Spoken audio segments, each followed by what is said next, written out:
안녕하십니까. 하미남TV 운영자 하미남 심윤석입니다. 하미남은 하남에 미친 남자의 줄임말이고요. 오늘 하미남의 개똥 철학 한마디 하려고 영상 틀었습니다. 오늘 제가 얘기할 내용의 주제는 국민의힘 당협위원장이라는 주제입니다. 지난 4월 10일 날 총선이 있었죠. 국회의원을 뽑기 위한 선거가 있었는데 선거 이전에는 하남시에는 하남시 당협이라 그랬죠. 당원위 협의회는 하나밖에 없었습니다. 하남 을의 후보가 되셨던 이창근 당협위원장께서 하남의 어떤 국민의힘의 당협을 운영해 왔었고, 형평성의 원칙에 따라 당협위원장을 사퇴한 상태에서 하남갑과 하남을 두 개의 지역구로 분구가 되었습니다. 그리고 각자의 경선 끝에 하남갑에는 이용 후보, 하남을에는 이창근 후보가 당선이 되었고, 당협위원장의 자격이 아니라 국민의힘 하남갑 지역구, 한을 지역구 조직위원장이라는 자격으로 후보가 되셨고 선거를 치르었던 거로 알고 있습니다. 그리고 선거를 치르고 나서 국민의힘 같은 경우는 두 분 다 낙선을 하셨죠. 자, 그러면 앞으로 국민의힘 하남시 하남갑과 을을 이끌어가는 당협위원장은 누가 할 것인가? 한번 좀 생각해 볼 만한 문제가 아니겠습니까? 가장 쉬운 방법은요. 가장 쉬운 방법은 그냥 하는 사람이 하면 되는 거잖아요.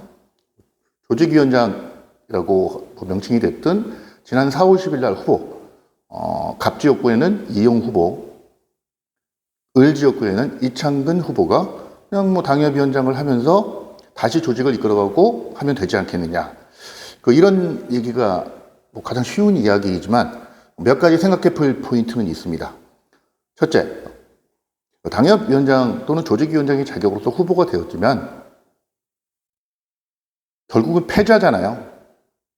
선거에다 졌습니다. 선거에다 진 이유가 상당히 여러 가지가 있을 수가 있지만 중앙당이 뭐가 어떻게 했다, 2조 심판이 어떻게 됐다라는 또는 운동장이 기울어졌다, 바람을 탔다 이런 얘기를 할 수 있지만 결국은 후보 본인의 책임도 없는 건 아니겠죠. 그래서 책임을 지고 물러날 수도 있고, 아니면 시민들이나 당원들이 저 사람으로는 자격이 안 될 것 같다라는 생각이 있을 수도 있지 않겠습니까? 그리고 본인도 안 할 수도 있고요. 그렇지 않겠습니까? 나 여기 지긋하니까 안 한다 이럴 수도 있고요. 그 다음에 이제 타의에 의해서 이번에 이제 그런 경우가 나오겠죠. 어떻게 결과가 나올지는 모르겠지만 국민의힘 갑 지역의 이용 비례대표 국회의원한테 좋은 자리, 청와대 비서관 자리가 나올지 모른다라는 소식이 전해졌는데, 만약에 비서관이 된다고 하면 또 공석이 될 수 있잖아요. 그래서 하남시 정가에서, 국민의힘 정가에서는 이런저런 얘기가 많이 나옵니다. 이 사람이 좀 했으면 좋겠다. 이 사람이 누가 하느냐. 왜냐하면 당협위원장께서 하고 있는 일이 나름대로 중요한 일들이잖아요.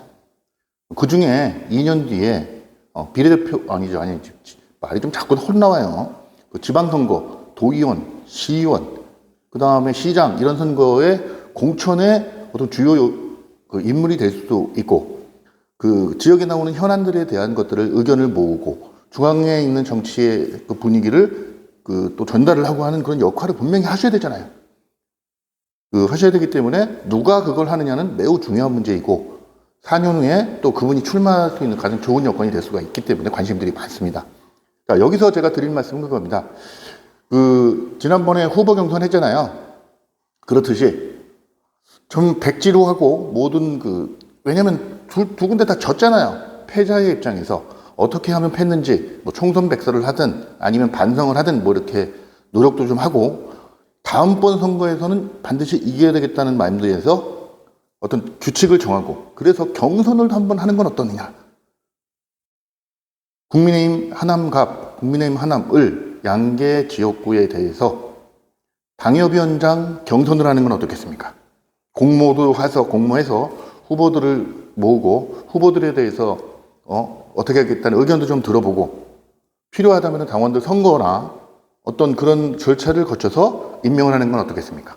그저 중앙당에서 또는 경기도청에서 높으신 분들이 찍어주는 대로 우리는 당협위원장을 선택하는 게 아니라 좀 더 적극적인 방법으로 우리 하남시의 지역 정치를 하실 분이니까 그런 분을 공모의 형식, 공천이라고 표현하기는 좀 그렇죠. 어쨌든 공개 모집을 하는, 그리고 투명하게 모집을 하는 그런 형태가 어떨까? 그럼 만약에 그런 형식이 제대로 잘 이루어진다면 앞으로 2년 뒤, 4년 뒤 향후에 국민의힘 하남시의 그 경쟁력은 좀 더 좋아질 수 있지 않을까? 우린 지난번에 그런 아픈 과거를 가지고 있습니다.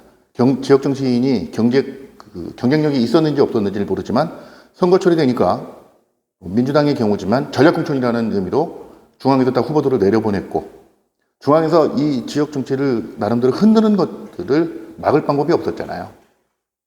그러면 지금부터라도 준비를 해서 가장 경쟁력이 있고 가장 그 명분이 있는 당협위원장, 명분이 있는 분들을 미리미리 지역에서 준비하는 건 어떻겠느냐.